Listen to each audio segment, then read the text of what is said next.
Ora viva, sejam bem-vindos. Desta vez estamos reunidos esta semana ao vivo no auditório do Liceu Pedro Nunes, em Lisboa, no âmbito da conferência Presente no Futuro, que está a debater a Europa, neste colóquio de 2 dias, e nós viemos intrometer-nos, provavelmente porque haverá muita coisa a dizer sobre a Europa, e vamos ver se seremos nós os responsáveis indicados para trazer aqui teorias sobre as questões europeias, mas começava justamente por esse debate. Pedro Mexia, sente-se um eurocético, um euro-indiferente? Qual é a sua posição em relação à Europa? Eu vinha para aqui como eurocético, mas segundo ouvi o Pacheco Pereira ultrapassou-me larguissimamente. Portanto, neste momento já sou quase um euro-entusiasta ao pé do Pacheco Pereira. Eu não vi o debate, mas chegaram-me os ecos.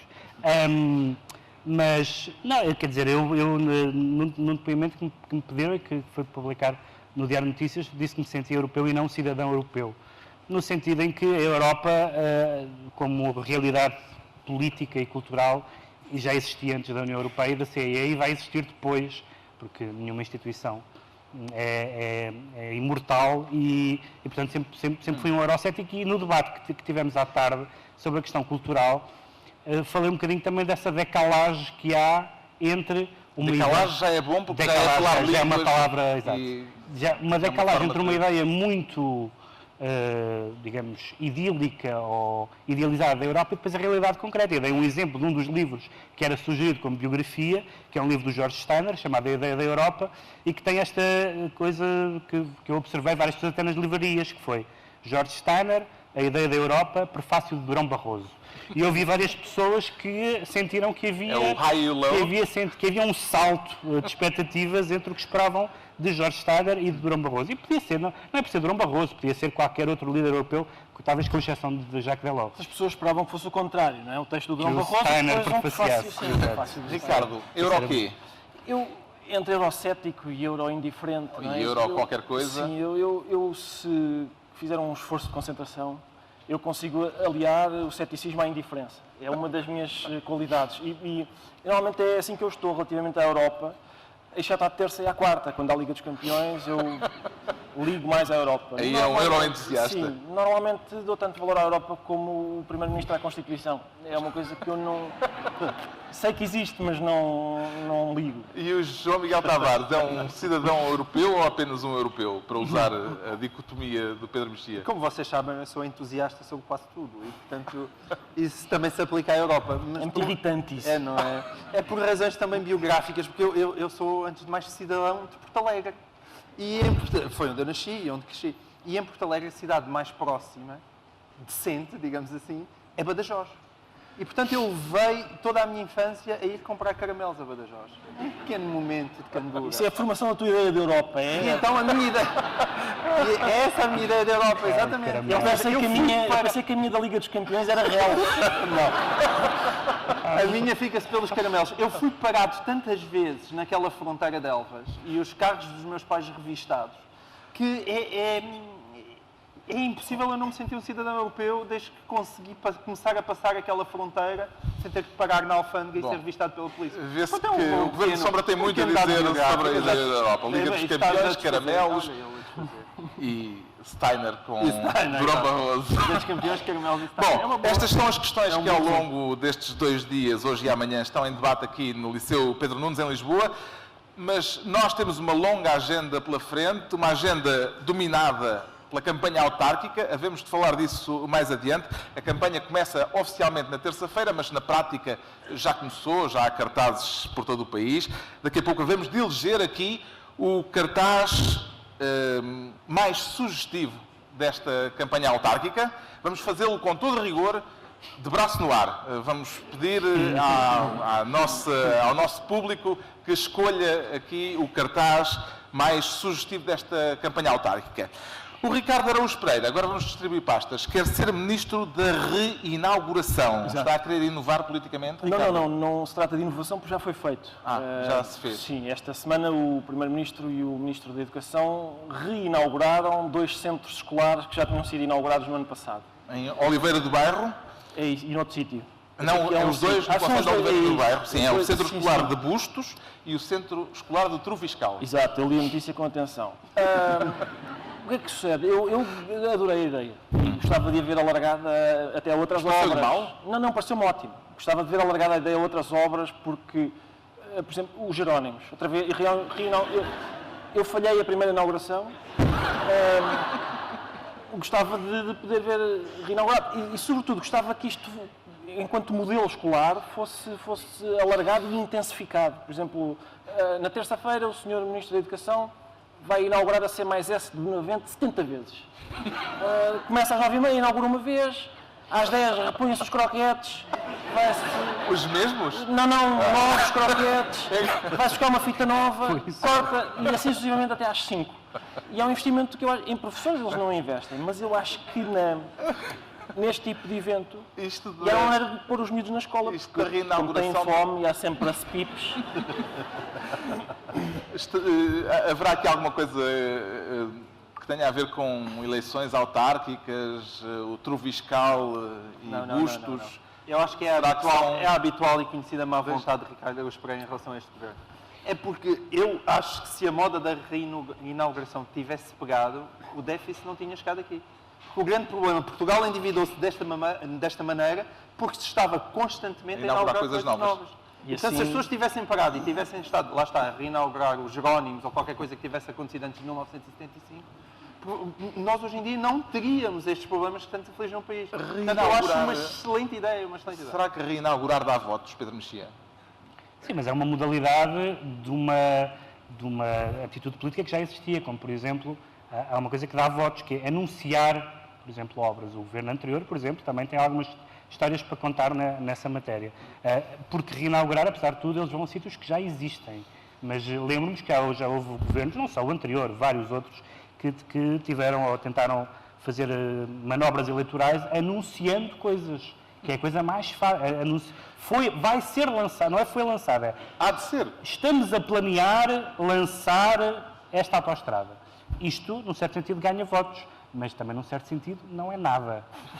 E, portanto, desse ponto de vista, apesar de tudo isto, aqui há alguma realidade material que sustenta a reinauguração. O Ricardo Araújo Pereira inaugura, então, o cargo de Ministro das Reinaugurações por esta semana, enquanto o João Miguel Tavares vai ser Ministro da Inatividade com Compensação. Admite-se chamar esse cargo Ministro da Prateleira, por exemplo?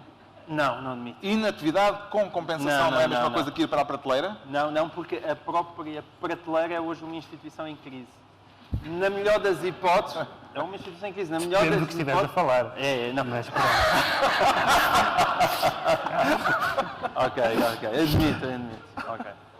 Mas em relação a esta prateleira que nos ocupa aqui, que aqui nos trouxe, quer dizer, me trouxe aqui a mim, não sei que prateleira trouxe aqui. O Pedro Mexias, provavelmente, não vamos num elaborar momento muito mais mais sobre autobiográfico, ele poderá São ter ambas dito. metafóricas. Eu gostava de falar mais sobre a do Pedro. O quê? A prateleira do Pedro Alcreta? Mesmo essa. Mas eu diria que a inatividade com compensação é uma espécie de prateleira, mas com inclinação. Isto é para falar do plano do Governo para a função pública. Exatamente. Porquê? Nós sabemos que o Tribunal Constitucional, aborrecidamente, lá chumbou mais uma medida estrutural do Governo, e como tem acontecido, o Governo tenta outra vez fazer a mesma coisa, mas assim de uma forma mais manhosa. Porque é preciso, eu nem sequer quero aqui andar a atribuir as culpas à de ser do Governo ou do Tribunal Constitucional. O que é certo é que as medidas que sucedem nunca são muito boas para clarificar a situação em que nós estamos envolvidos. Então, agora surgiu esta notícia, que eu gostei imenso, que é, portanto, a solução... Inatividade com compensação. A inatividade com compensação para tentar responder ao sem fazer nada da requalificação. As pessoas vão tentam, ganhando, mas ganhando cada vez menos. mas ganhando Até cada se vez menos. cansarem e se irem embora. De onde prateleira inclinada. Ou seja, o funcionário público vai começando a escorregar aos bocadinhos, até que passado uns meses já está com o nariz no chão. O governo é como aquelas cobras que matam por asfixia. Apertar, agora só 66% do salário, agora só 50%. Mas a graça é, e então isto é constitucional? Se calhar é. Porque, de facto, o Acordo Anti-Tribunal Constitucional abria a porta a isso. E, portanto, lá está. É que é esta sensação que nós há pouco... O Pedro Mexia falava do Pacheco Pereira, e o Pacheco Pereira está sempre recorrendo a Orwell a falar desta nova língua, que é esta espécie de não se pode chamar de despedimento, então fala-se em requalificação. Gosta do eufemismo, Pedro Mexia? Inatividade com compensação? Eu não gosto de ajustamento, não gosto de nada dessas palavras. Acho que as palavras devem ser utilizado as palavras óbvias. Cortes, por exemplo, uma palavra óbvia. Não há nenhuma dúvida sobre o que é que está. Despedimentos é uma palavra óbvia. As reformas agora, o novo corte nas reformas é apresentado como um processo de convergência com os privados. Não é um corte, é um processo de convergência com a reforma dos privados. Desde que os descontos no futebol passaram a ser chamados por alguns comentadores como tempo de compensação de neutralizações, foi sempre por aí abaixo. E o Governo também faz isso. Este plano parece-lhe economicamente racional, Ricardo Araújo Pereira? Depende. É economicamente racional. Quer dizer, manter uma pessoa sem fazer nada, nos quadros, a ganhar... pagar-lhe para estar inativo. Mas a ganhar um bocadinho menos. Sim, depende do funcionário público. Se for o Passos Coelho, eu acho excelente. Estou disposto a pagar para o senhor não fazer nada. Estás a ver? É um crowd pleaser, não é? Dizer, pior que isto só. É uma camada de bandidos. É um público sofisticado. É um público sofisticado. É a conferência presente do futuro. Exatamente, eu estava a ser muito injusto. Mas, atenção, mas é isso, é o tal newspeak, mas as pessoas não se deixam enganar, atenção.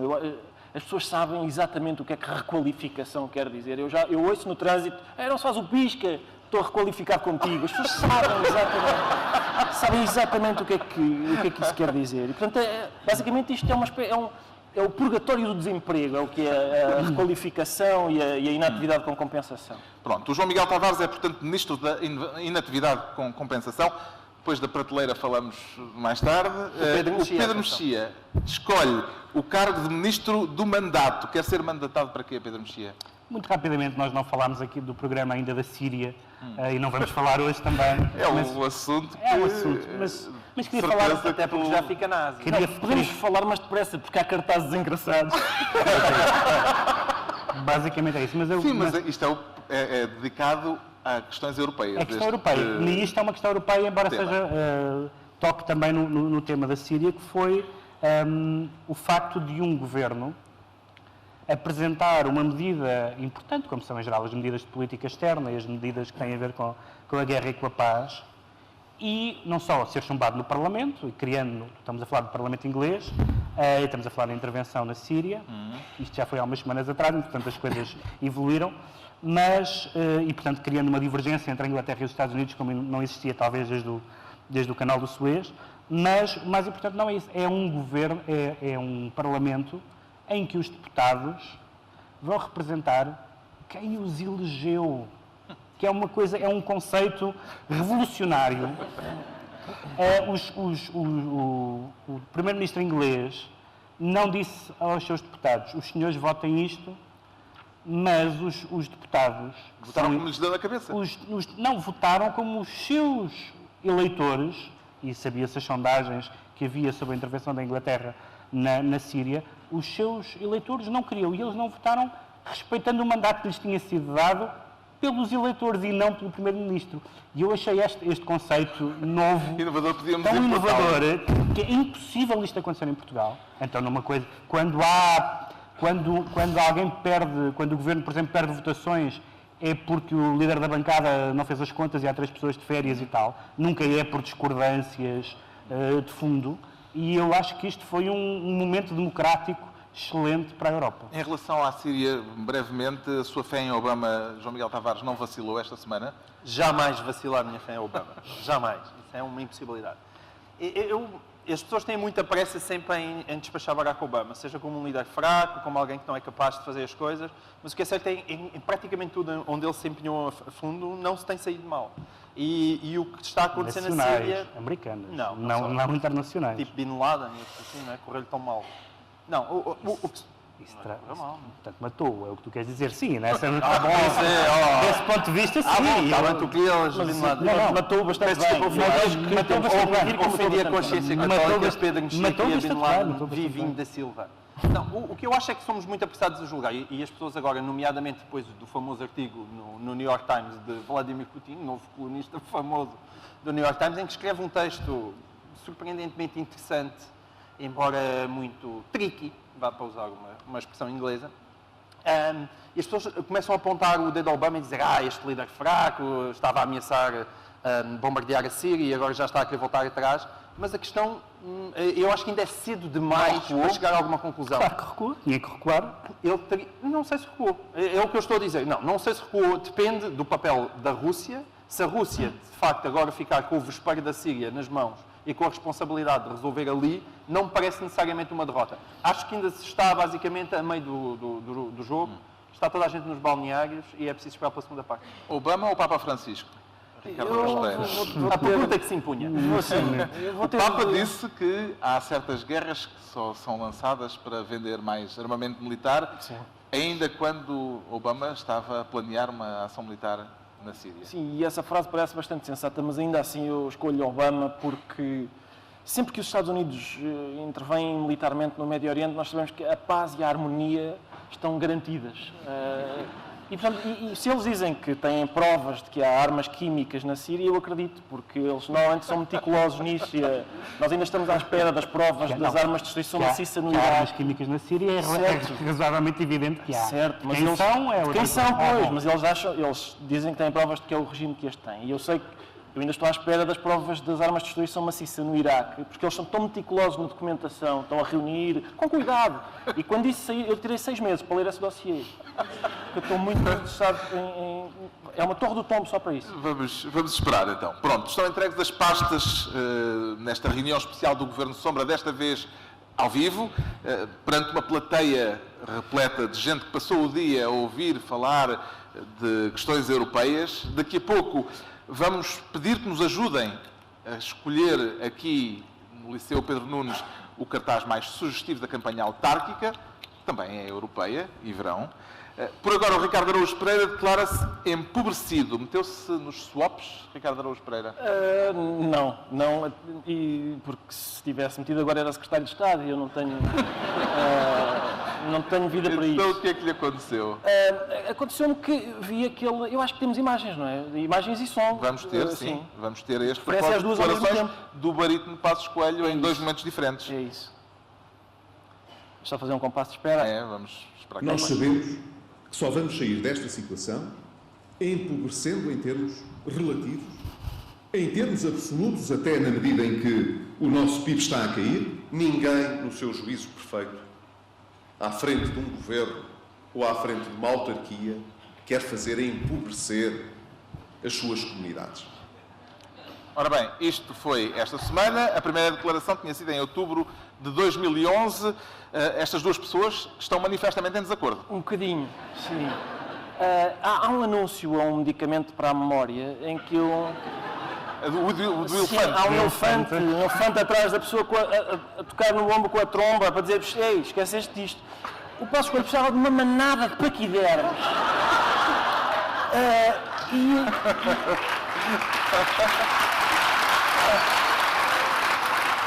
E haveria protestos da Sociedade Protetora dos Animais porque ia haver esgotamento dos bichos. Rupturas musculares na tromba, só de... Atenção, é basicamente isto que distingue este programa da quadratura do círculo. São expressões como rupturas musculares na tromba que nós não ouvimos o Pacheco Pereira dizer. Agora, é incompreensível, parece aquela memória que se diz que os peixinhos de aquário têm, que é preciso empobrecer. Quem é que fala empobrecer? Eu não vou tirar o 13º mês, dá-me o teu 13º mês. É de esperar, uma roleta russa. É de pensar que, de facto, Pedro Passos Coelho se tenha esquecido daquilo que disse. Há várias coisas, mas há uma delas que é importante, é que na segunda vez ele diz: ninguém no seu perfeito juízo. Atenção. Queria chamar a atenção.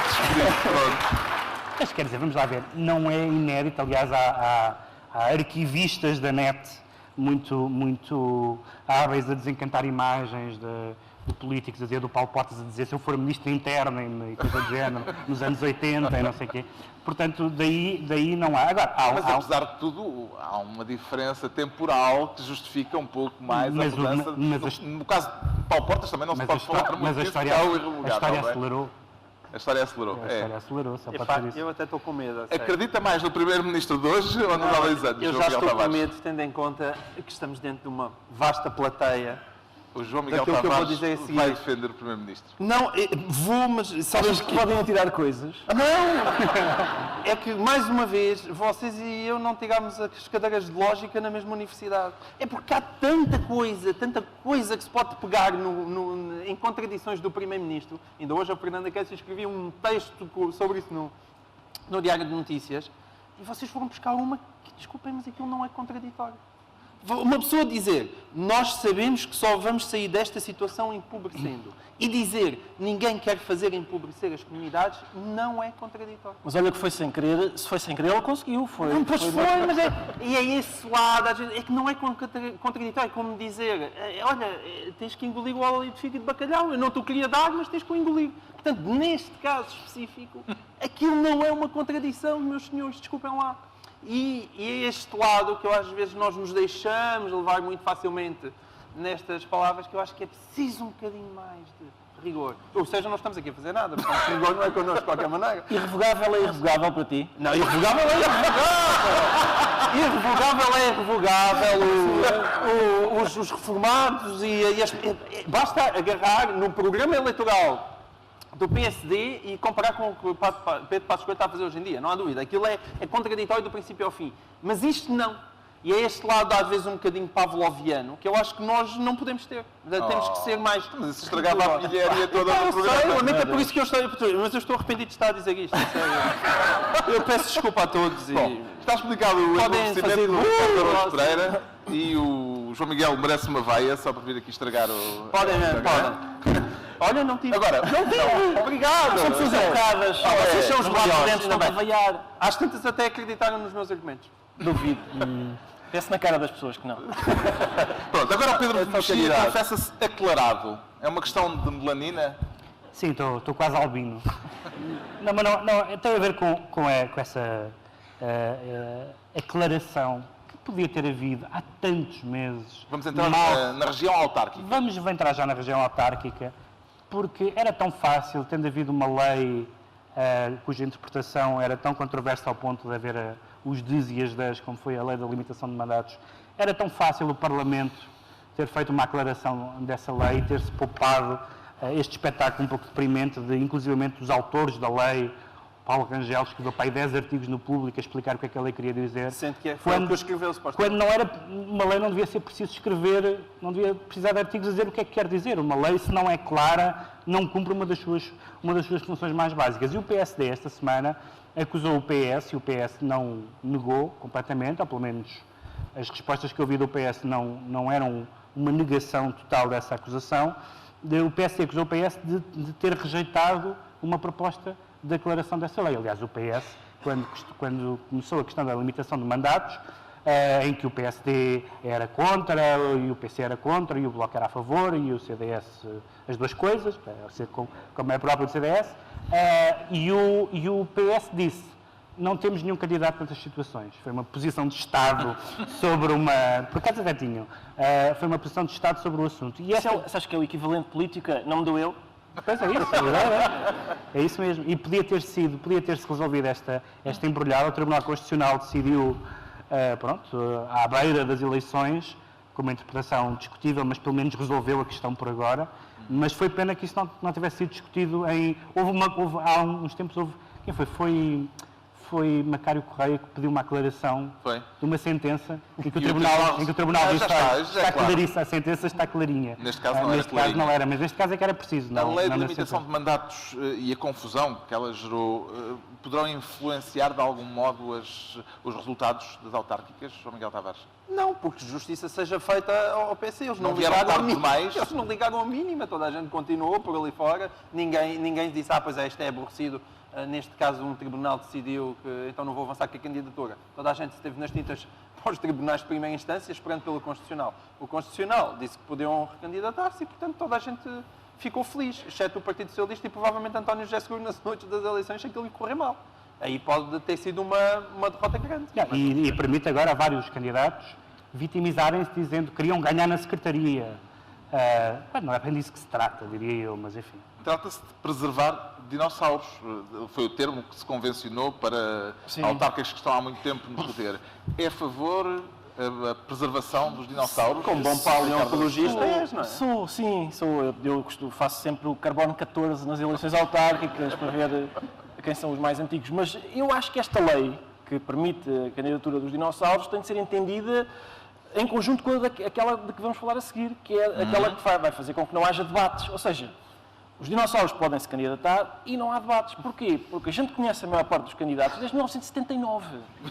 Nós estamos carecas de saber o que é que eles dizem. Não vale a pena fazer debates. Para quê? Eu já conheço. Pronto. Vamos falar justamente do facto de não haver debates, porque o João Miguel Tavares, também sob o signo das autárquicas, diz-se mal debatido. E é um lamento, presumo. É um lamento, Carlos. É um lamento como qualquer pessoa que é mal debatida. Mas é em relação a... Gostas tanto de frases ambíguas. Sim, é verdade. Não sejam assim. Que galdéria. Não, que a galdéria é a democracia, porque qualquer democracia gosta de ser bem Esta é debatida. uma frase que teve. Galdéria é a democracia. Galdéria é a democracia. Porque qualquer democracia, se não for debatida bem e à força, não é uma democracia. Mas eu acho que... A Associação Portuguesa de Apoio à Vítima... Não, por favor. Aqui neste caso é a CNE que está a fazer de... Enfim, é melhor não fazer mais uma... É melhor não fazer mais comparações. Sugestões sexuais com leis autárquicas, é preciso talento, atenção. Mas é que isto é... O que está em causa é justamente a interpretação da Comissão Nacional de Eleições acerca da lei autárquica, que é de 75. Sim, Diga de passagem. não é. Não é de 75. Esta lei eleitoral foi revista em 2001. Foi revista? Foi. Ele foi... Ele vai ler. Foi revista em 2001. Eu sabia isto. Mas o que se passa é que eu escrevi um texto, aliás, chamado A Lei Tem as Costas Largas, e de facto, neste caso, tem as costas largas. Mas já viste que tens uma cacofonia. A lei tem as costas largas. Parece que estás a dizer, alguém que vá aleitar as costas largas. Dar leite às costas largas. A lei tem as costas largas. Não, parece. Não, é mesmo um nível de super badalhoquice muito grande para chegar. Parece aleitar e não sei o quê. Bom, aqui neste caso em particular, o que a lei diz é que a lei não impõe sequer uma igualdade. Fala em não discriminação. Claro. E não discriminar não é a mesma coisa de ser igual. Não discriminar é não prejudicar o que é diferente. Não é querer que toda a gente seja igual, como qualquer defensor dos direitos dos homossexuais pode testemunhar. E nós temos aqui um prémio ILGA. E eu tenho certeza que o prémio ILGA, o nosso prémio ILGA, Ricardo Araújo Pereira, tenho certeza que pode confirmar isto. E, portanto, aqui, eu já pareço Pedro Passos Coelho, o que me parece mal neste caso, mas de facto o problema aqui não está na lei, está na interpretação que é feita da lei. E esta interpretação completamente extremista, o que dá é nisto. E nós não podemos continuar, seja aos tribunais, os políticos ou o Ricardo Araújo Pereira, a dizer, eu acho mal que isto seja assim, isto é uma vergonha isto ser assim. E as pessoas perguntam, ok, e então como é que pode ser? E dizem, sei lá, isso não é problema meu. Ou seja, é preciso saber se isto não pode ser assim, então como? A CNE tem que se preocupar com as aplicações práticas das coisas, tal como os tribunais têm que se preocupar. O problema é da interpretação da lei. Mas deixa-me só acrescentar mais uma coisa, que isto é cheio de substância desta vez, só agora, muito rapidamente. Eu, de qualquer forma, eu acho que as televisões deviam, neste caso, ir contra a lei. E depois quem é que pagava a multa? Não, mas é isso. Segundo um artigo que veio no público, a maior multa foi paga pela RTP, portanto fica tudo em casa, que foi 2.000 euros. Diziam que a SIC tinha pago 1.000 euros, a TVI nem sequer tinham falado em nenhum valor. Eu sei que os processos são chatos, mas se as multas são estas, mais vale não cumprir a lei e as pessoas assumirem que isto é uma palermice total. Não pode haver eleições sem debates. Quer dizer, são princípios básicos e acho que todos nós, é um daqueles casos em que todos nós temos obrigações de resistir àquilo que empobrece a democracia desta forma. É a lei que está mal? É a interpretação da lei, como diz o João Miguel Tavares? Tens de concordar comigo. Não, concordo com essa diferença entre a não discriminação e a igualdade. Eu acho é que, do ponto de vista das televisões, o grande problema é que todos nós já vimos aqueles debates em que estão os partidos todos. O facto de não haver debates, deste ano não haver debates com... Portanto, as televisões recusarem debates com 10 candidatos de uma vez... E as rádios. E as rádios, prejudica não só a informação, como o entretenimento. Que é ou seja, é grave nas duas dimensões. Todos nós, aliás, daqui a bocado vamos também falar disso, as autárquicas são uma espécie de trabalho de campo de arqueologia, porque se escava e encontra-se coisas fantásticas que nós durante o ano não vemos, ou não vemos daquela maneira. E eu gosto muito dos candidatos autárquicos, tenho muita pena de... Agora temos a net e as redes sociais, onde aliás, escolhemos muito do material que vamos ver a seguir, mas eu tenho pena que não haja por isso. Agora, não faz sentido haver um debate com 10 candidatos, ou 11, acho que em Sintra há 11. Não faz sentido um debate com 11 pessoas. Que debate lamenta mais não poder ver nesta campanha eleitoral, Ricardo Araújo Pereira? Oh, Carlos, qualquer debate em que participe um candidato do PTP. Aquele partido folclórico ou carnavalesco... Seja em que concelho for? Seja em que concelho for. Porque... Em Gaia como em Cascais? Tudo. Porque as eleições, eu sei onde é que se quer chegar. Mas, de facto... Cisânia no mundo do humorismo. Não, pá. Eu estava a pensar, por acaso, em Gaia, Porto. Eu vi o debate do candidato do Porto. Achei magnífico. E toda a gente viu o vídeo do candidato de Gaia. As eleições autárquicas são, ao contrário das legislativas, umas eleições em que um grupo de cidadãos independentes podem participar. Os bravos candidatos que se candidatam pelo PTP... é muito variado. Sim, é uma espécie de editorial Minerva da política, não é? É mais para edições de autor. Mas, portanto, aqueles candidatos identificam-se mesmo com os princípios do PTP. O facto de nenhum deles parecer saber quais são... eu acho interessante. Agora, atenção, isto de não haver debates, nem tempos de antena, nem... Isto resolvia-se. Quer dizer, é uma questão de boa vontade. Se os candidatos falassem depressa, aplicar o modelo do Twitter à campanha eleitoral. Cada um tem direito a uma frase. E a gente despachava a campanha com...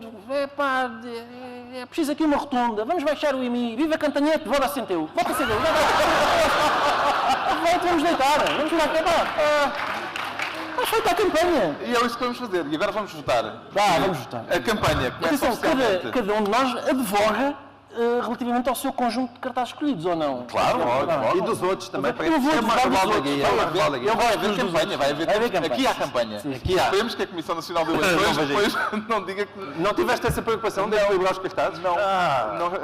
Há forças políticas subrepresentadas e outras sobre-representadas. Eu queria só sublinhar que este momento em que agora vamos falar sobre cartazes é especialmente compensador para quem nos segue na rádio. Pronto, a campanha começa oficialmente na próxima terça-feira. Na prática, já está na rua há bastante tempo, já há cartazes pelo país todo e, como já vos disse, propomos-nos eleger aqui, com a ajuda do público, no Liceu Pedro Nunes, o cartaz mais expressivo desta pré-campanha.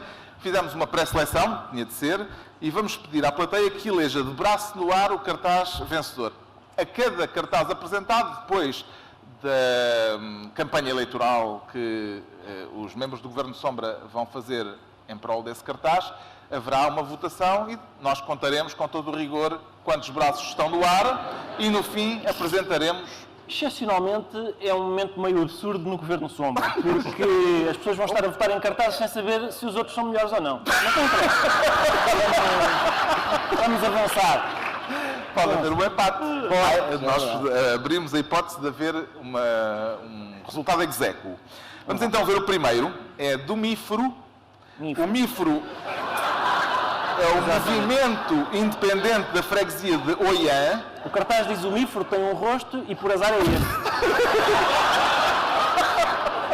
Não. Mas fui eu que escolhi este cartaz e não foi por causa do rosto do senhor, que tem um respeitabilíssimo bigode que era igual ao do meu pai em 1982. Já que a ideia era votar de braço no ar, eu achei que nada como começar por alguém que não o consegue fazer. Ou seja, o MIFRO tem um rosto, mas não tem bracinhos. Exatamente. Atenção, é que o MIFRO, para quem não sabe, eu sei que vocês sabem isto, mas é só para as pessoas que estão a ouvir rádio e não estão a ver.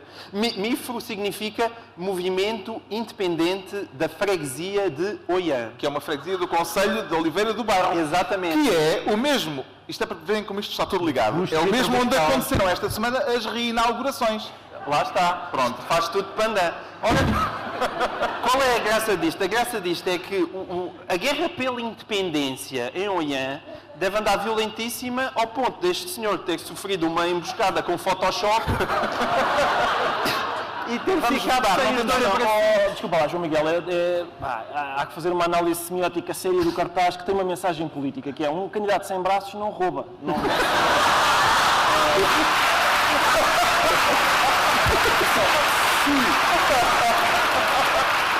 Se Osório Caldeira, além de não ter braços, não tiver bolsos, é o autarca modelo. Bem, quem levanta o braço para este cartaz? Está mal. Está bastante representado. 72. Vamos avançar. Next. Agora, o candidato do PTP à Câmara do Porto. Ora, aí está. O PTP. O candidato dos 3 R's, Pedro Mexia. Dos 3 R's, porque inspirado na Revolução, que foi a Revolução dos 3Ds, em que todos... O cartaz, diz reabilitar, rigor e romantismo, que são 3 palavras da mesma categoria. Os 3Ds do 25 de Abril eram as questões urgentes a resolver pela mudança do regime, como a democracia, a descolonização e o desenvolvimento. E esta autarca do PTP pensou o que é importante realmente para um autarca que lida com o IMI, com taxas de esgotos e com a regulação do trânsito. Reabilitar, sim senhor, rigor e faltava-lhe um. Podia ser riso. E saiu-se com romantismo.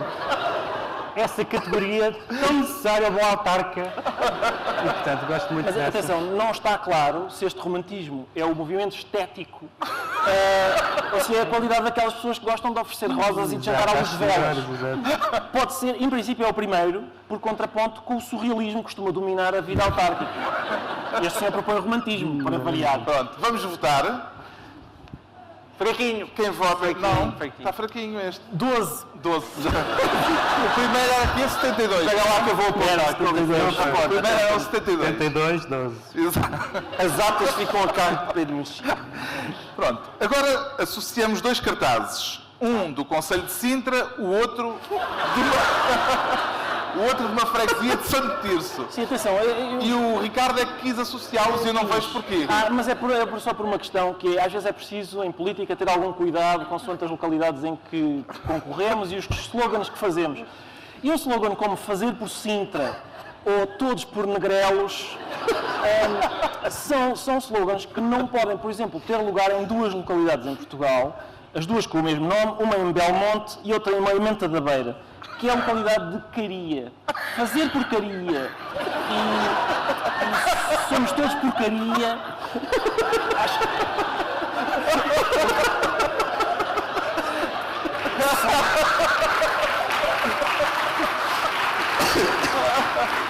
São slogans que não podem ser importados para outras localidades. Mas o bigode do senhor também tem que Não, se isto diga. é extraordinário. Aquele bigode de Negrelos. Próximo cartaz é o do candidato. Passamos de um bigode. Falta votar. Não vale. Volta para trás. À discussão. Não tem rewind. Olha, tem. Votação. Ei, Há aqui um problema que 7. estamos a tentar resolver. eu digo 7, 7. mas na verdade são para 4. Ninguém quer fazer por Sintra. Não. Vamos ao próximo. Cá está. Ora, isto. Depois do bigode, Sim. candidato de Barba Rija. E eu diria aqui que este é um grande acontecimento porque é a primeira prova, a verdadeira prova de que Carlos Paião efetivamente está vivo. Carlos Paião está vivo. Isto, e tal como Elvis, não é? Isto prova que ele não só está vivo, como não envelheceu e usa o traje tradicional da Lapónia atualmente.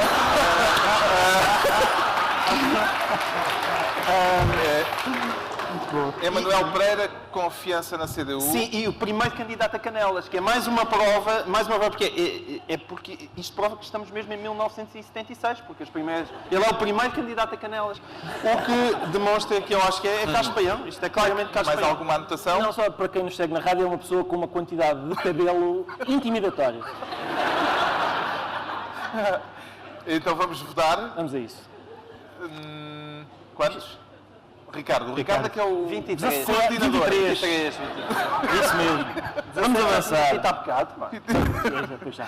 Venha ao próximo. Conselho de esposa. Não! É isto, não é? Muita flores, é isso? É. Isto é. É muita flores sob disfarce. Sim. Escolha do Pedro Mexia. Eu escolhi este cartaz porque não o percebo. O que diria que está entre os defeitos possíveis de um cartaz. Eu acho só que está incompleto. Para já porque não conhecia a Patrícia Antiga. Precisávamos de ver a velha Patrícia para Não. saber se o Moita Flores de facto faz um bom trabalho ou não.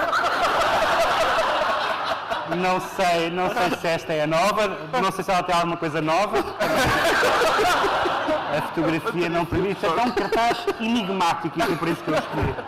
Então, quem vota na nova Patrícia? Epá! É lá! Patrícia. 104. Muito bem, muito bem. Então a Patrícia neste momento lidera. É verdade, não, a Patrícia lidera. Mas há muita coisa boa para vir. Vamos embora. Venha ao passam próximo. 18 horas. Conselho de Esposende. União das Freguesias de Belinho e Mar. Eu queria... E por que não? Sim, e por que não? Eu queria só, pá, temos pouco tempo e por isso eu queria só defender este cartaz, sublinhando que são dois candidatos que respiram pela boca. E em política, qualquer tipo de convergência não é negligenciável. E o slogan, por que não? Porque realmente, como se as pessoas em Belinho e Mar tivessem melhor do que fazer do que votar nestes dois. Por que não? O que é que tens melhor para fazer em Belinho e Mar? Votação. Quem vota em Belinho e Mar? Esmagadora. Esmagadora. Como é que é? Eu suspeito que há pessoas que já votaram várias vezes. Temos então quantos? Pedro Mexia já colocou 140. 140. 140? Lidera. Mas Alguém atenção- sabe onde é Sete? Não sei onde é Sete. Ora, cá está. Sete! É Sete.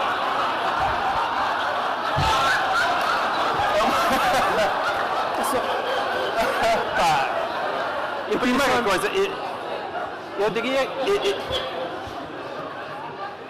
Tenho a certeza que é a primeira aparição de uma teleobjetiva numa campanha eleitoral.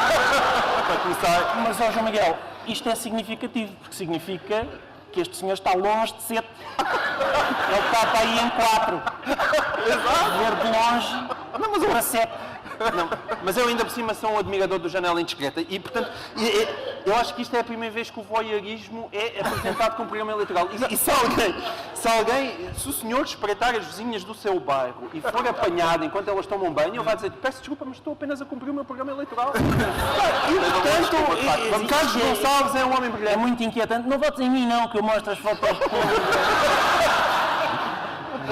Votemos então o Sete. Sete. O Sete não concitou Tem 7. muito interesse. 7. Quanto? Sete. Ironicamente é 7 votos. Muito bem. 7 teve 7. O próximo candidato é a União de Freguesias, Presidente.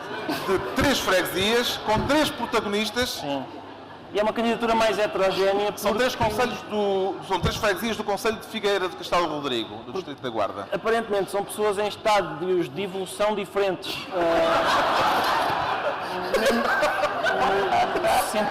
No sentido darwiniano da palavra, para satisfazer aspirações de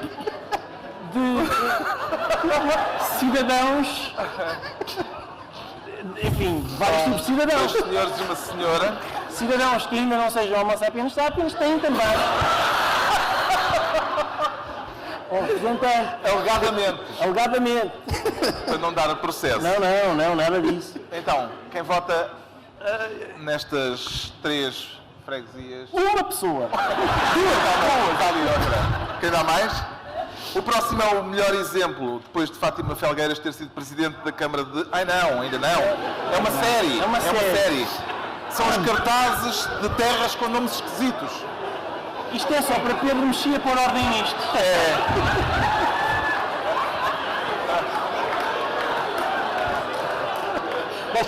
Deixem-me explicar porque é que Tens que explicar para a rádio. porque é que eu escolhi Eu escolhi estes cartazes por duas razões. Um deles, vamos ter de dizer que um deles é de Enfias. Enfias. O segundo é da palhaça E e o outro terceiro é de pega. Mas Parece um cartão de visita maroto. Fernando Martins. é que há uma dimensão nestas coisas que nós estamos a mostrar de... Lembra-se aquele programa da Liga dos Últimos?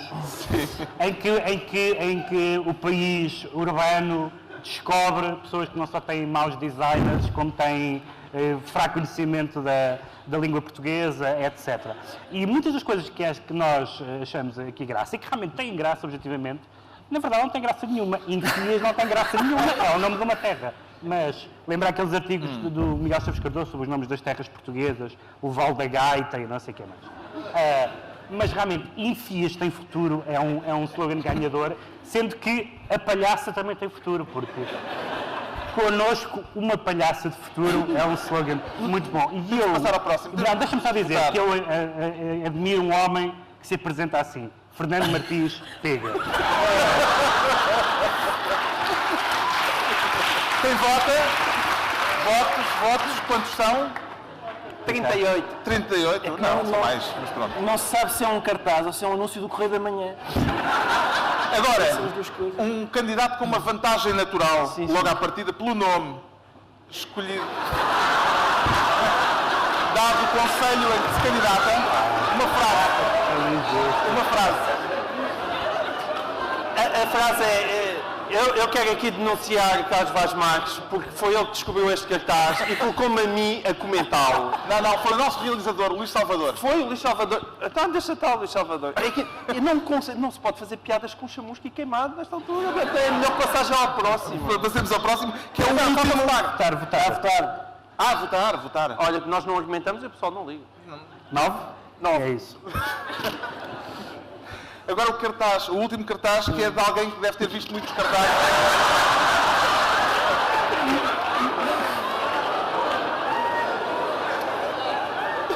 Pronto, é só pela intensidade. Porque quando se diz a mudança é agora, é agora. Não há dúvida nenhuma. Não há dúvida nenhuma. Atenção, se o slogan é um cartaz que resultaria na mesma, se o slogan fosse União das Freguesias de Viseu. Que é isto? Um lobisomem? Votação rápida. É bom. O não ultrapassou Qual é o que porque ganhou? não. O porque não. Ganhou o e porque não? Ganhou o e porque Ganhou não? e porque não. E pronto, o e porque não, que era o cartaz número não sei quantos. Estamos. Não é este. Pronto, está encontrado o vencedor. E está concluída, mais uma frase a cada um só, é um bom vencedor. E por que não? E por Pedro Mexia, Não, acho que isto é um bom final. É um bom bom remate. final. Acho que é vencedor em Belinho e Mar. Eu não vejo quem Vamos ver como é que vai ser no dia 29. Estou curioso para saber quem é que ganha. Está concluída mais uma reunião do Governo Sombra, desta vez ao vivo, no Liceu Pedro Nunes, em Lisboa, no âmbito do segundo encontro Presente no Futuro. Para a semana, novo Governo Sombra. Estão convidados, podem aparecer lá no estúdio. Para o Governo Sombra, com o Miguel Tavares, Pedro Mexia e Ricardo Araújo Pereira. Obrigado.